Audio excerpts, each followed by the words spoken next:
సింగరేణి కార్మికుల గుర్తింపు సంఘం ఎన్నికల్లో మొత్తం 13 సంఘాలు ఎన్నికల్లో పోటీ చేసినప్పటికీ సిపిఐకి చెందిన ఏఐటియుసి కాంగ్రెస్ అనుబంధ సంస్థ ఐఎన్టీయూసీకి మినహా ఇతర సంఘాలు ఒక్క డివిజన్ను కూడా దక్కించుకోలేకపోయాయి. మిగతా సంఘాల మాట ఎలా ఉన్నా బీఆర్ఎస్ అనుబంధ టీబీజీకేఎస్ కనుమరుగవ్వటం సింగరేణి వర్గాల్లో ఇప్పుడు ఆసక్తికరంగా మారింది. ఆఖరి నిమిషంలో టీబీజీకేఎస్ పోటీ నుంచి తప్పుకొని ఏఐటీయూసీకి మద్దతు ఇచ్చి ఆ సంఘానికి గుర్తింపు హోదా కల్పించగలిగింది. అంతవరకు బానే ఉన్న భవిష్యత్తులో టీబీజీకేఎస్ పరిస్థితి ఏంటనేది చర్చనీయాంశంగా మారింది. ఇప్పుడు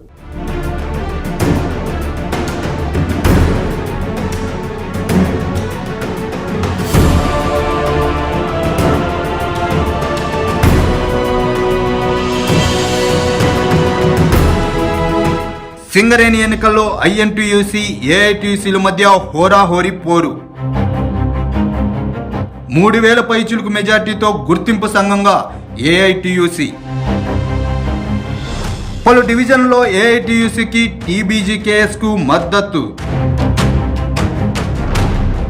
సుదీర్ఘ వాయిదా అనంతరం ఎట్టకేలకు సింగరేణి కార్మికుల గుర్తింపు సంఘం ఎన్నికలు ముగిశాయి. ముందు నుంచి ఊహించినట్టుగానే కాంగ్రెస్ అనుబంధ ఐఎన్టీయూసీ, సిపిఐ అనుబంధ ఏఐటీయూసీ మధ్య హోరాహోరీ పోరు జరిగింది. మొత్తం 11 డివిజన్లో ఐఎన్టీసీ 6, ఏఐటీయూసీ 5 డివిజన్లు గెలుచుకున్నాయి. 3000 పైచులకు మెజార్టీ సాధించిన ఏఎన్టీయూసీకి గుర్తింపు సంఘంగా, ప్రాతినిధ్యం సంఘంగా ఐఎన్టీయూసీ అవతరించాయి. బీఆర్ఎస్ అనుబంధ సంస్థ టీబీజీకేఎస్ పలు డివిజన్లో మద్దతు ఇవ్వడం ఏఐటీసీకి బాగా కలిసొచ్చింది. మెజార్టీ సాధించడంలో దోహదపడింది. అయితే మొత్తం 11 సంఘాలు ఈ ఎన్నికల్లో పోటీ చేసినప్పటికీ ఏఐటీయూసీ, ఐఎన్టీయూసీ మినహా ఇతర సంఘాలు ఒకరంటే ఒకరు ఒక్క డివిజన్ కూడా దక్కించుకోలేకపోయాయి. మిగతా సంఘాల మాట ఎలా ఉన్నా బీఆర్ఎస్ అనుబంధ సంస్థ అయిన టీబీజీకేఎస్ కనుమరుగవ్వడం సింగరేణి వర్గాల్లో ఇప్పుడు చర్చనీయాంశంగా మారింది. ఉమ్మడి ఆదిలాబాద్ జిల్లా పరిధిలోని మందమర్రి, బెల్లంపల్లి, శ్రీరాంపూర్ డివిజన్లలో, ఉమ్మడి కరీంనగర్ జిల్లాలో కోల్బెల్ట్ ప్రాంతం రామగుండం 1, రామగుండం 2 డివిజన్లో ఏఐటీయూసీ విజయం సాధించింది. దాంతో సింగరేణి కాలరీస్లో 7వసారి జరిగిన కార్మిక సంఘం ఎన్నికల్లో ఏఐటీయూసీ ఘన విజయం సాధించింది. కొత్తగూడెం కార్పొరేట్, కొత్తగూడెం, మనుగూరు, ఇల్లందు, రామగుండం 3, భూపాలపల్లి డివిజన్లో ఐఎన్టీయూసీ విజయం సాధించింది. ఈ డివిజన్లో టీబీజీకేఎస్ కనీసం ఎక్కడా పోటీ కూడా ఇవ్వలేకపోయింది, ఎక్కడా ప్రభావం కూడా చూపలేకపోయింది. సింగరేణి ఎన్నికల్లో గెలిస్తే కాంగ్రెస్ మరింత బలపడుతుందని భావించిన బీఆర్ఎస్ వ్యూహాత్మకంగా అడుగులు వేసింది. అసెంబ్లీ ఎన్నికల్లో తమను ఓడించిన హస్తం పార్టీని మట్టి కరిపించడమే లక్ష్యంగా సింగరేణి ఎన్నికలు చివరి క్షణంలో పావులు కదిపింది. అసెంబ్లీ ఎన్నికల్లో పొత్తు లేదని పక్కకు నెట్టిన సిపిఐ అనుబంధ సంఘం ఏఎన్టీయూసీకి మద్దతు తెలిపింది. చివరి నిమిషంలో కీలకమైన డివిజన్లో మద్దతు ఇస్తున్నట్టు టీబీజీకేఎస్ తీర్మానాలు చేశారు.